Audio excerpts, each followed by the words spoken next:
Nice to see you as well, Sarah. So talk to us about what the threats are looking like coming to Ukraine from Russia and potentially beyond Ukraine as far as cyber. Well, Sarah, as you know, we are in something that's unconscionable in the world.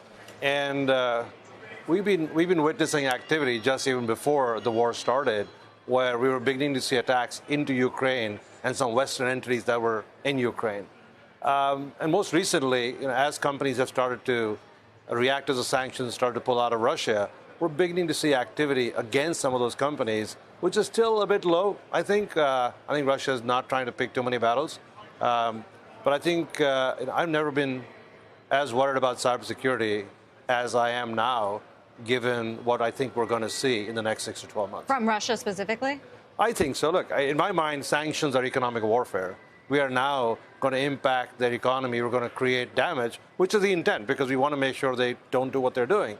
But I can't expect that there will not be a reaction to that, and the reaction will be in some sort of cyber warfare, which is another way of inflicting reverse economic pain if they can create enough chaos or shut things down. Who's most vulnerable? The companies that have left Russia, you mentioned?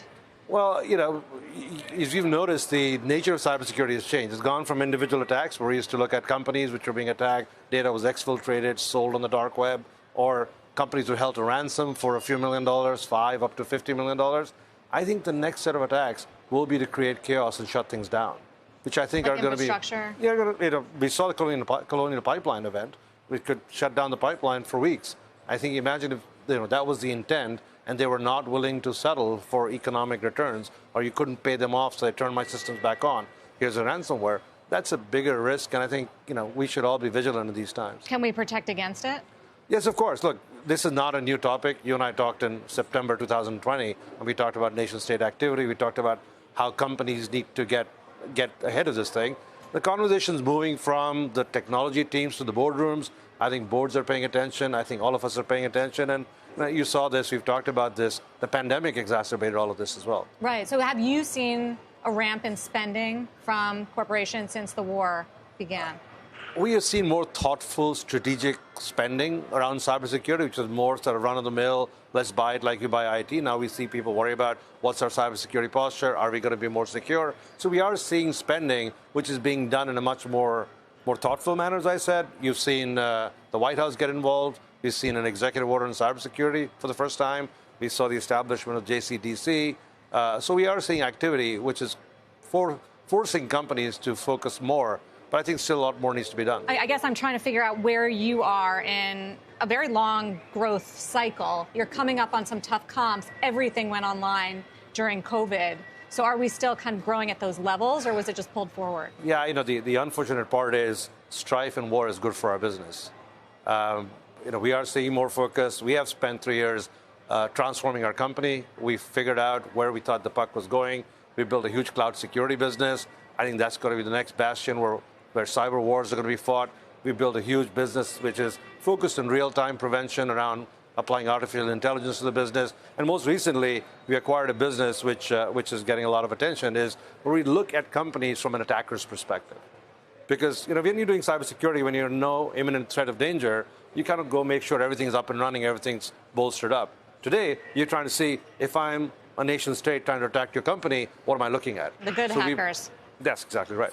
So does Wall Street understand the difference when it comes to your competition? Zscaler, we talk a lot about some of these companies, Crowdstrike. What's the difference, and do you think Wall Street gets it? I think Wall Street is slowly getting it, and it's evident in our stock price, but I think obviously they haven't fully got it yet. From our perspective, we are the first cybersecurity. When 3 years ago when I came, I was told there is no one cybersecurity which is going to become one of our strategic partners because we have 30, we have 40. Now, for the first time, we're seeing companies consolidate across our 3 platforms. 47% of our customers use all 3 of our platforms. 3 years ago, that was 1 platform, and there are 3. So we are seeing the desire for people to consolidate with one partner. We are seeing people focusing with us on a better cybersecurity. You're going to be competing with Google now, buying Mandiant. How do you feel about that? I worked at Google for 10 years, so I look forward to that discussion. But look, Mandiant, whether you like it or not, actually, September 2020, when you and I talked, we talked about a company called Crypsys, which was in the incident response business. And we bought it then because we knew that you need a senior cybersecurity advisor to sit down with you, look at your posture, and help you if you get attacked. That's what Mandiant does. So whether Google buys it or not, that's an essential service that's needed. I hope they do well with Google. Nice thing to say about your competitor. More consolidation coming? Cybersecurity doesn't consolidate as easily as you think, because a lot of the stuff that's slow growth and is old and doesn't solve the problems of today. So cybersecurity has to be forward-looking. You may see acquisitions of startups and newer companies. Highly unlikely that people are going to buy older cybersecurity companies. Nikesh, great to hear from you, especially right now.